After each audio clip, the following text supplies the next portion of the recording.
Hey, y'all, and welcome to Trials to Triumphs. I'm Ashley Blaine Featherson-Jenkins, but you can call me ABFJ. This week, my dear white people co-star, my true friend, the Reggie to my Joelle, actor Marque Richardson talks to me about shedding old mindsets and embracing freedom. One of the hardest things we'll ever learn to do in life is to let go of what's familiar. But shedding is an essential part of our growth. Whether it's releasing people, places, habits, or things that no longer serve us, shedding is a necessary process to move more freely and confidently in our lives. Releasing old habits and mindsets can really be tough, but my conversation with Marque reminded me how important it is to give ourselves grace as we grow. My freedom is a choice every day, and sometimes I forget.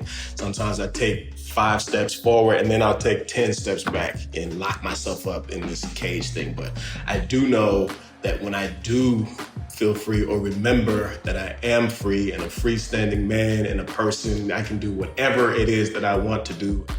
Letting go of old ways of being takes effort, intentionality, and courage. When we peel back our layers and allow ourselves to grow, the person beneath the surface is always far stronger and freer than who we are today. Every day, we have the opportunity to choose freedom. So choose to be courageous and believe that the best you is on the other side of your growth.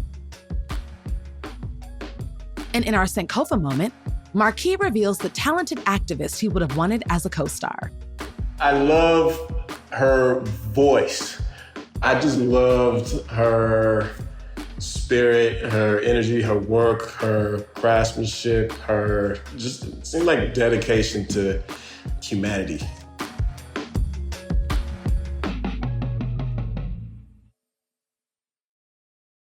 Hi, Marque. Welcome to the pod.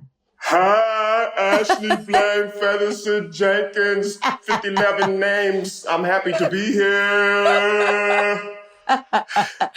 I'm so happy you're here, my friend. Logan was my first interview for this season, so it's really cool to have you on now. Yeah. Ping pow. I know. Yeah. So let's get into it. I want to start with an icebreaker question. Are you down? I love ice.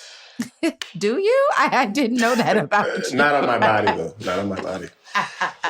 Okay. What film or television show can you watch over and over again? Misery. It's a film I've been watching since maybe I was a little after 4 years old. Misery, Kathy Bates, and R.I.P. To James, yes. Mr. James Caan. Yes, James Caan. Yeah. That, Pet Sematary, Whatever Happened to Baby Jane, American Psycho. There's a common thread here. You like the dark stuff, a little but not too dark. Crazy whites. Yeah. I love the crazy white mess. Yeah, I love it. Marque, I have to say, knowing you says a lot about you. It actually explains a lot. Yeah. Yeah. Okay, I love that. Being Black and unlimited to me means I can do anything I set my mind to. It means I am limitless and I can live without borders. So what does it mean to be Black and unlimited? It means being exactly who you are. To be unlimited in your potential, to be unlimited in your creativity, to be unlimited in your imagination, to be unlimited in your vision. Throughout the year, join Walmart in amplifying the voices of Black brands and creators, giving them a stage to spotlight their unlimited brilliance. Walmart is committed to supporting Black brands and creators today and every day. That's Black and Unlimited. Visit walmart.com/Black and Unlimited to learn more. Marque, tell us, how did we meet? Ooh, let's see. Back in 1892, I forgot the exact first time we met, but I'll just say the village of, the Black people that be out here in LA doing things. And this was Dear White People of it all. But we met before. It was we met Dear White People, the movie. I think it was probably, I'm going to go with 2012.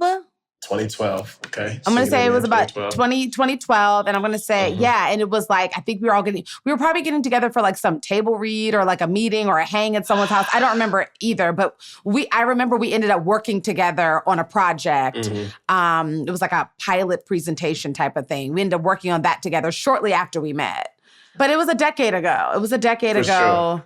Yeah. And probably a little over a decade maybe. And we were just fast friends. And then we went to go shoot Dear White People together in Minneapolis. Right. And then after that, we were all just still friends. And then we obviously... Bonded through trauma.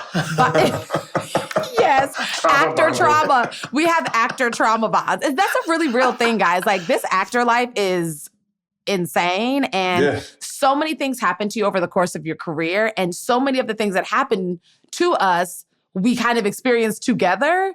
So we definitely had that bond. And then we got to do Dear White People, the series together, and, be Joelle and Reggie. May they live on forever.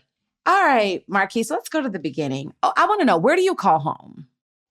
Ooh, I call Southern California my home. Because technically, I was born in San Diego, then moved up from San Diego to Inglewood for a second to pursue acting because I started when I was 4, and then moved to Bellflower. That if I had to name one place, I'd say proudly Bellflower, California, which nobody knows where it is. It's a crusty little dusty town, 562, Long Beach, Cerritos, Downey, Lakewood. 91 Freeway 605. That was the most California thing you've ever done. Yes. What would you say Southern California has given you? Sunshine, weather, light, like Birdman. Because there were many times where I was poor and broke and all those things in Southern California. I couldn't imagine doing those things or being those things in like a New York or somewhere where the weather isn't consistently like, 70 degrees year round. So it's giving me light. Light. That's good. Because I guess that's true. When you think of Southern California, you think of the palm trees and the sun and, life can be dark and cold, And so I love that you're saying that at times that it could have been that consistently, you were still able to get some light. That's beautiful. Oh, absolutely. Yeah. Sure. So we have another cool similarity, which is that your mother's family is from Newport News, Virginia. 757. That's right. 757. My mother's family is from Newport News, Virginia. So I also spent my summers with my Nana in Newport News, which is weird. We were probably like around the corner from each other, playing at the same parks, and we just didn't even know. And then your father's side of the family is from Detroit, and my husband, Daryl's, so my family now is from Detroit. So I think it's cool that we have 757, 313 connections. Yeah. I think that's amazing. Yeah. Looking back now as a man in your mid-30s, talk to me about your relationship with your parents and how you would say it shaped who you are today. You're over here trying to get people. You're over here trying to get me. Interesting. Wow. So my relationship with my parents has changed drastically over the last 2 years. 2 years. And the year before this incident happened in 2020, I said to I think a friend or two, I was like, oh yeah, I want to know my parents as adults. I want to know their story, as my mother as a grown woman, my father as a grown man. And I want them to know me as an adult too. Yeah. A year to the day of me making that request or statement. And we got to know each other real good. But that experience was such a cathartic experience in the sense that I saw the buttons that my parents installed in me by watching them and us interact with each other. And so I was like, wow, this is like an out-of-body experience. Like, oh, okay. So I was able to handle things differently, I guess, if I Yeah. didn't have that awareness. Yeah. But today we are good. We're Mm. good. Many changes, life changes. But through, yeah, through the last like 2 years, I've learned just to forgive, Mm. and to be kind to myself so I can be kind to others, and no judgment. I mean, it's hard at times. So that is one thing. I mean, my parents have taught me so many things. My dad taught me how to be free. My mother taught me how to work hard. Mm. Mm. Almost yeah, to No, a that's point that's, good though, because I love that my father taught me how to be free and my mother taught me how to work hard. I think that puts you at a pretty good in between because it's almost like maybe you don't overwork because you're always going to need that. I'm not saying you haven't at times, but at least you oh yeah, have that balance inside of you where you're saying, I also need to just be me. I can't be held down by whatever the confines of the world or my career or saying that I need to be kind of almost suffocated by at times. Like I need to always be me. And I would say right. knowing you so well, and it's a compliment I've said that I appreciate people say about me, but you're Mm, consistent. You're the exact same Marque I met 10, 11 years ago. You are the exact same now. You are, mm, and I think one of those things is you're free. You've mm, never come off as someone who maybe internally at times you mm-hmm. felt like you needed to dim your light. But I want you to know as your friend, you don't ever come off that way to the people that love you. It Oh, never well, seems that way to those in your orbit. got you. That's what's so interesting. Thank you. And, I Mm, feel the same about you too. thank you. And I say what's so interesting about that remark, in which I've gotten at times from people like, "Oh yeah, Marquis don't give about nothing. He don't care about nothing." And then on the inside, I'm like, "Well, actually, I do." And then Hmm. like more recently, realizing like the stuff that I actually do care about, or the stuff that has actually blocked me from being as free that I could. But a lot of the stuff that I felt like I needed to get free from, I got aware that only I can free myself from that. Like nobody else can do that. Having reached a beautiful point of healing with your parents and forgiveness and grace giving, um, do you feel lighter? Like what about you feels different? I feel like it's something you have to be walking a little bit different in the world, having that load lightened a little bit or lessened maybe. So what does that look like or feel like for you? I mean, to be honest, like it's every day is a choice. Like my freedom Hmm. is a choice every day. And sometimes I forget. Sometimes I take 5 steps forward and then I'll take 10 steps back and lock myself up in this cage thing. But I do know that when I do feel free or remember that I am free and a freestanding man and a person, Hmm. I can do whatever it is that I want to do and be responsible for, myself and any consequences and all that. But I feel light. I literally Hmm. feel it.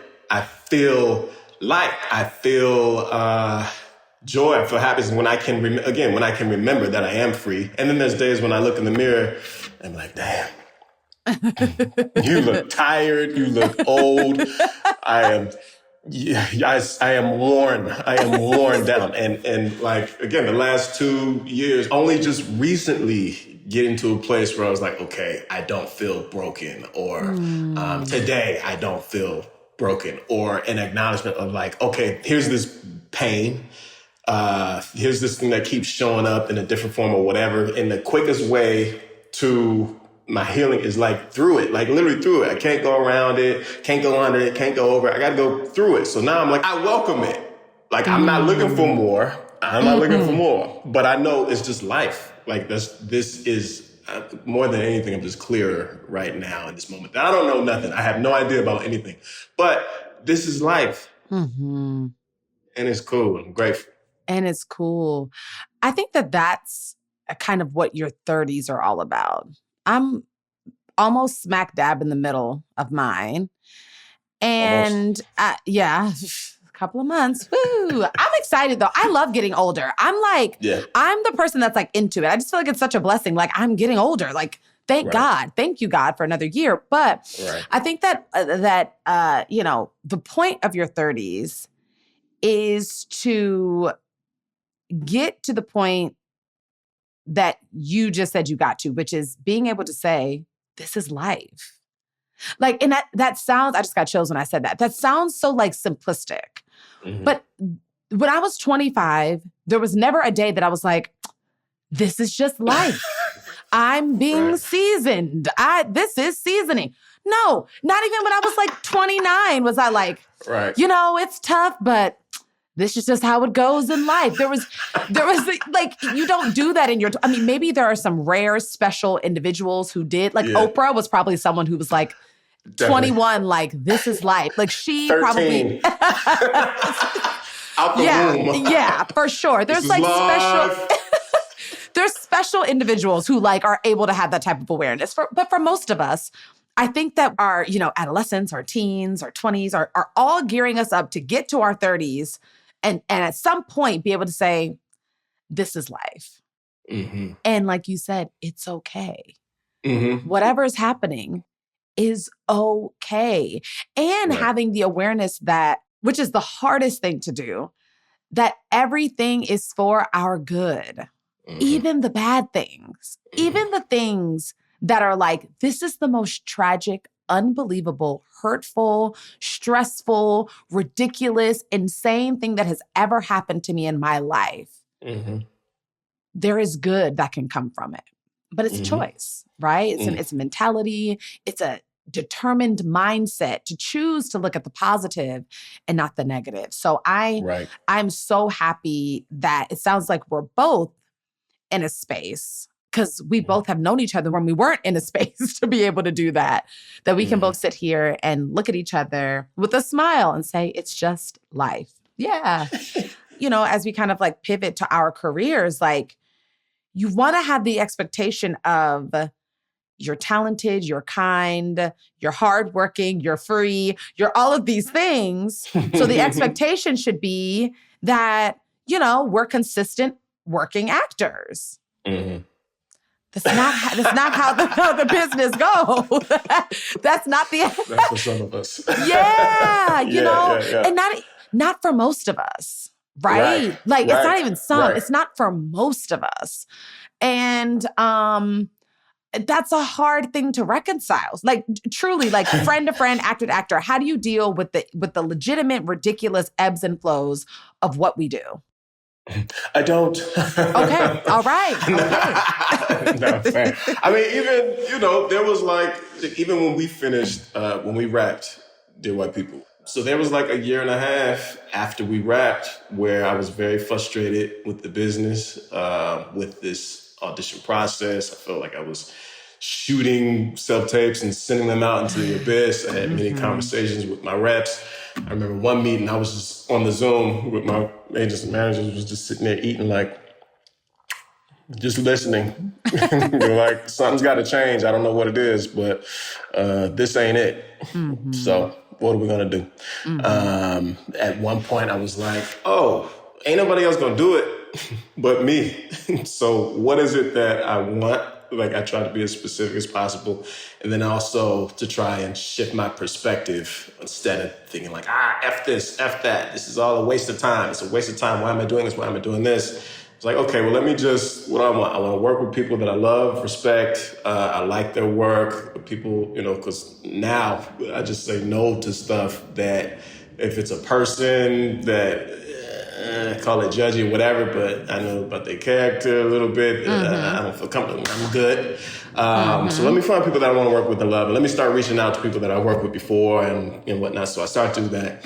And then a project came at the right time, at the right place. It was in alignment with pretty much everything that I said that I wanted for myself. And it was at the right time because I was about to be on OnlyFans. Trying to figure it out. We have bills to pay. We have bills. You're about to be doing OnlyFans with your sweat rag. Marque, I read something, or heard rather. Mm. I read something interesting and I also heard something interesting, but I'm going to start with the thing that I heard about you. Okay. You Rumor. said, I didn't really start looking at myself as an artist until Dear White People. Oh, Now, yes. this struck me as interesting Uh, and quite shocking, having known that you've been acting professionally since you were 4. You are an incredibly trained tap dancer. You have a beautiful voice. You are an artist in every sense of the word. So I want to know, why didn't you look at yourself as an artist until Dear White People? Interesting. Well, again, thank you for these nice things that you're saying about me. Anytime. I mean them. Right back at you, clearly. We all know. Why did I feel that way? Specifically, and it was really like Dear White People, the show. Okay. I think maybe after the first season, I Okay, so think. 2016, 16? 2017. Okay. Yeah. Previously, it was like acting overall just felt like something to do. It was never something that I was fully committed to. It was just like, oh, I get to act, I get to do a commercial, I get to make some money, I get to help families sometimes. And it was just something to do. So even when I went to college, because I went to USC, and it was public policy, planning, management, and business and whatnot, I was like, oh, this acting thing is just a hobby. And so Dear White People season 1, I guess the character of Reggie just allowed me to dig into a piece of work that I never had that experience before. It was like all these factors and segments of my life combining into like a laser point focus with Reggie, and more specifically the show, because there was more to do. We had more to do on the show. And so, yeah, I didn't, yeah, even now, like even now, like I consider myself an artist, and now even when I say no to different things, or like, as you talked about before, my dad taught me how to be free, my mom taught me how to work hard. Like sometimes that bites me in the ass. Well, not me, but maybe like reps, because I'm like, I need a month off. Oh, I don't want to be this person who's out here doing movies back to back to back to back to back. I actually want to just like take my time. I don't want to be auditioning while I'm laser focused on this one project. I'm trying to get my all to this project, and then I'm gonna need a month break, and then find something else to do. But even now, like I'm like, what kind of artist do I want to be? I woke up the other day and was like, yeah, I don't feel like my work really reflects it's not weird to me, but my off-centeredness of from society or whatever. My weirdness, the work that I've done doesn't really reflect me now. So I have to make that stuff. I want to make that stuff. I mean, I want to be like make an album a year. So not an actual album, but like an artist who drops an album. Totally. I know what you mean. Wow. That makes a lot of sense, actually. And you know what? I think I kind of agree.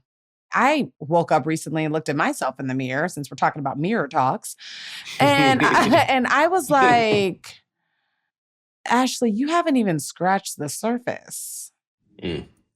Like, I don't think people really know yet fully what I'm capable of. I think some people do. Like, I think you know, right? I think you know what I'm capable of. I think you know that I know what you're capable of. I'm talking about like in the macro sense. But I think part of that I had to take accountability for is because I didn't know. So how can, quote unquote, the people know if I didn't know? Right. But I'm not confused anymore. Right. I know. Right. And I am really excited to see what my personal knowing will produce, and how it will reach and attract others. Like Right. I'm really looking forward to that. And it sounds like you, and I think part of that is taking things into my own hands, like you're saying, like, and Right. my podcast is an example of that, like, I think Mm-hmm. that this is a part of me that people are like, oh yeah, that makes Yeah. sense. This Yeah. tracks, Yeah. that's always been inside of me, but I had to decide, I had to connect this dot for myself. Mm-hmm. I couldn't wait for somebody else to connect it. I had to connect it for myself and then allow it to blossom as it should. Right. But there's no way that this could even be if I didn't know that it was possible of being. Right. What does that feel like? How does that feel for you? It feels good, but kind of like, to take it a step further, the first word that came to mind was that I feel closer. And the thing is, I can't tell you what to. I don't know what I'm closer to, but I do know, one, that I'm not supposed to know, because then I can't give the glory in the way that I'm supposed to. I'm not supposed to know. But I also just know that I'm just closer to who I was always meant to be. Mm-hmm. And I think, again, we're talking about like the point of life.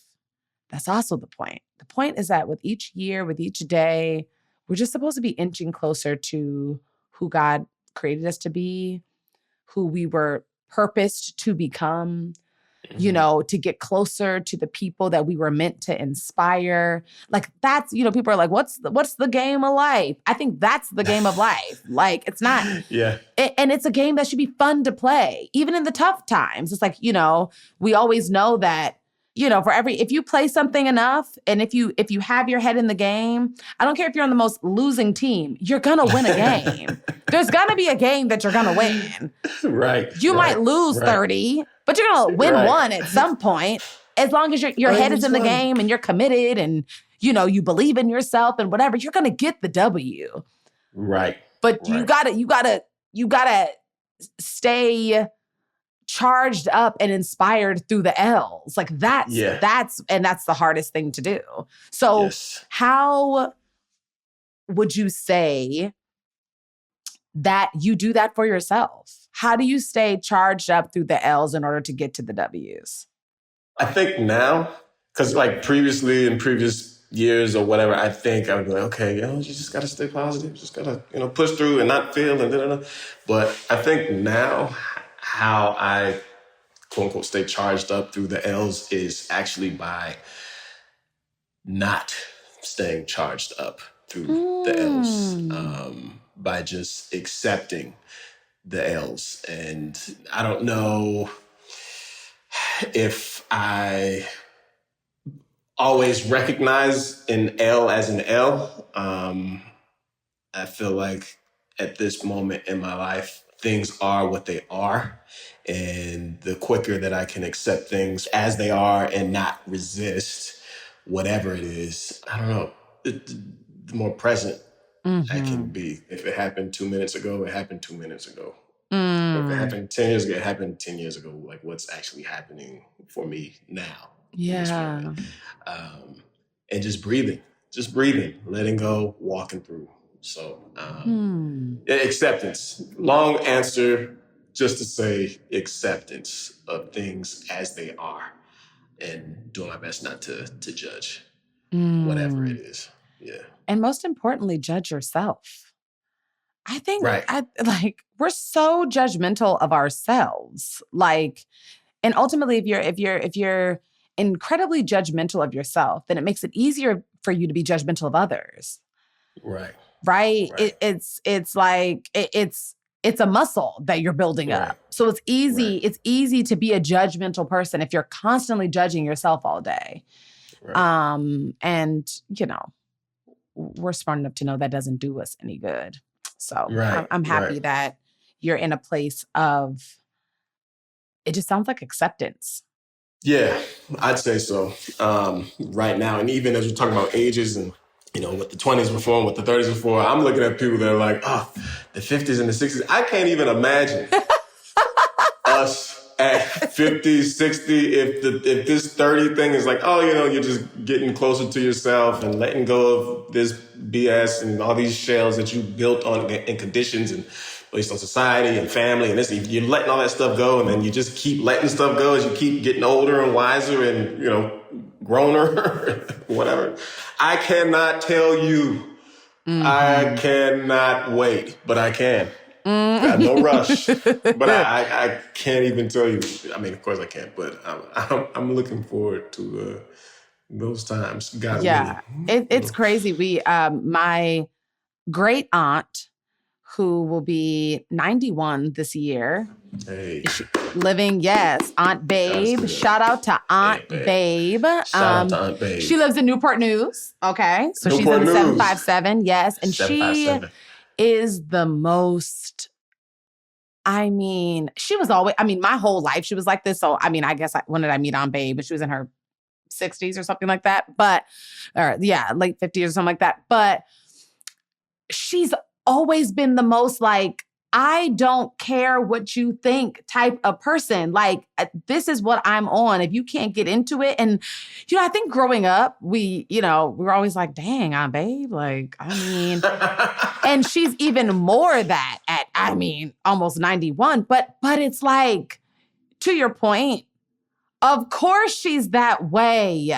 Because 30 years before I met her, she was doing all these talks that we're talking about right now. And then she just kept shedding and shedding and shedding until she just got like, you know what? Can't nobody tell me to do nothing I don't want to do. Can't nobody say something to me that I don't want to hear. Like, and it's a beautiful place to be because to me, it goes back to what we started with, which is she's free. Mm-hmm. She's free. Mm-hmm. Like, and if you're at like the late stages of life, I think the point is to be as free as you can be, right? Like that is the goal. If you're feeling constricted and holding on to stuff and, confused and scared, all of those things, that's a different type of quality of life. But I have to look at Aunt Babe and actually be really inspired by how free and how she's 1,000% her every day.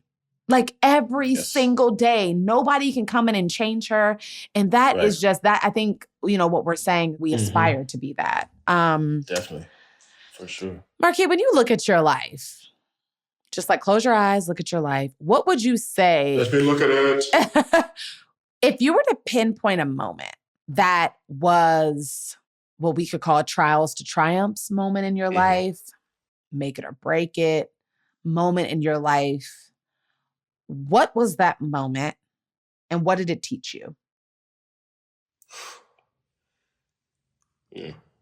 I guess technically like growing up and being homeless, not living on the street, but like living with family throughout different years, family, friends, motels, hotels, just at different pivotal moments, even in like high school when I'm like applying for colleges, but I'm in this motel trying to type on this laptop or the internet or the ethernet or whatever. It's like going in and I gotta go to the library and get this scholarship thing done. Because I had the most shame around it at the time. The most shame. Even in places where we lived, I never really wanted friends to come over. Just because of like, because also I was acting too. So in my head, I let the projections of other people like, oh, you on TV, you this, blah, blah, blah, which I would lie about and said that I wasn't on TV when they would literally like print out pictures, screen grabs and like start taping it on walls. Like, this is you. Like, no, it's not. But I just had so much shame and embarrassment around my situation, around what, was my family situation at various points, various different times. And so now,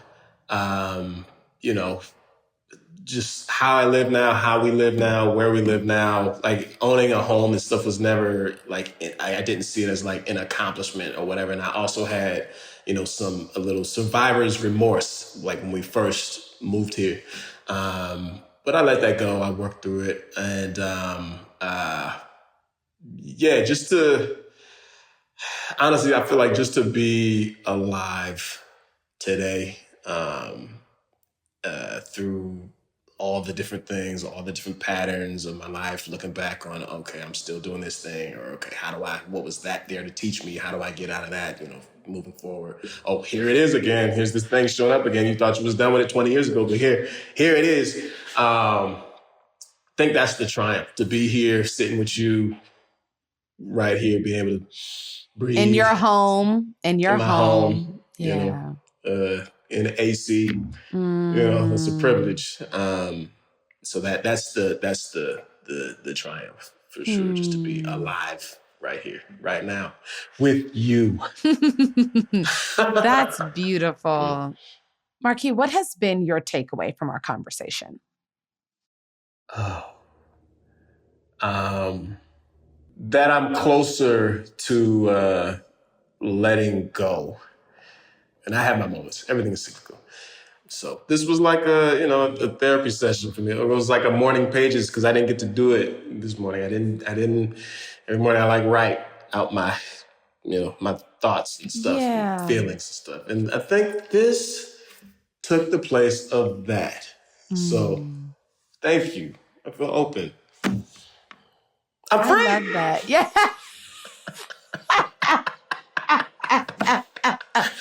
No, that just brought tears to my eyes, that you feel closer to letting something that seems heavy go. Like that my friend is saying that he's ready to lighten his load.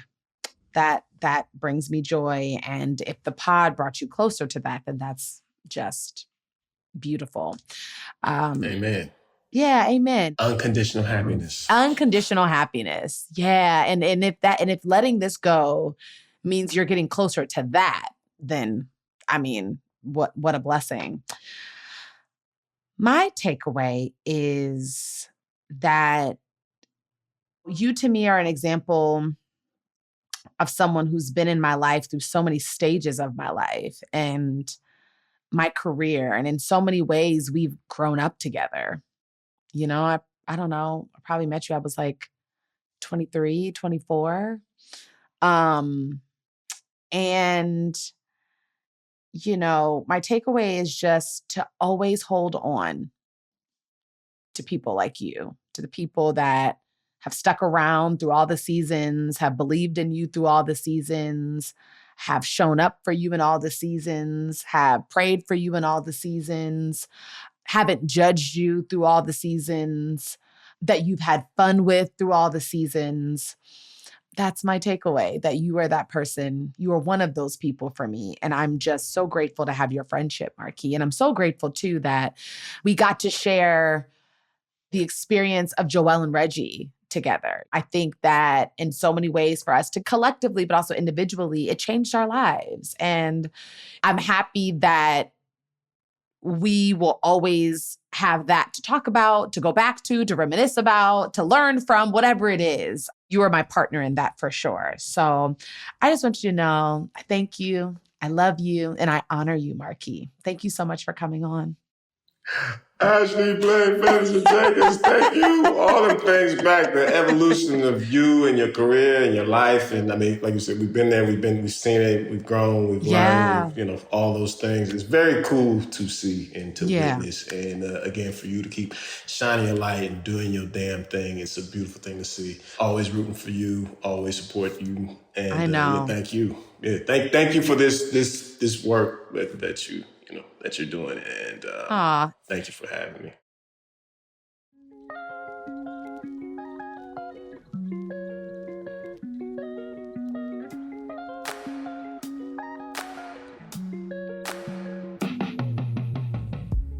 After the credits, the groundbreaking icon Marque would have loved to star alongside. Stay tuned. Thank you for listening. This podcast is produced by LWC Studios for OWN. The show's executive producer is Juleka Lantigua. Managing producers are Camille Stennis and Paulina Velasco. Editing assistance from Jordan Cowling. Mixed by Kojin Toshiro. Assistant producers are Michelle Baker and Shanice Tyndall.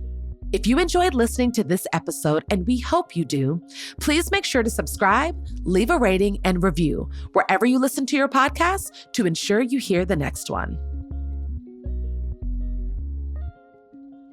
Marque, who from history would you have wanted as a co-star and why? Maya Angelou. Yes. Yeah. So why? Why Maya? Because I love her voice. I just loved her spirit, her energy, her work, her craftsmanship, her just seemed like dedication to humanity. Yeah. Good, bad, messy, straight, like just humanity. The human experience. Okay, Marque, we did it. Thank you, my friend.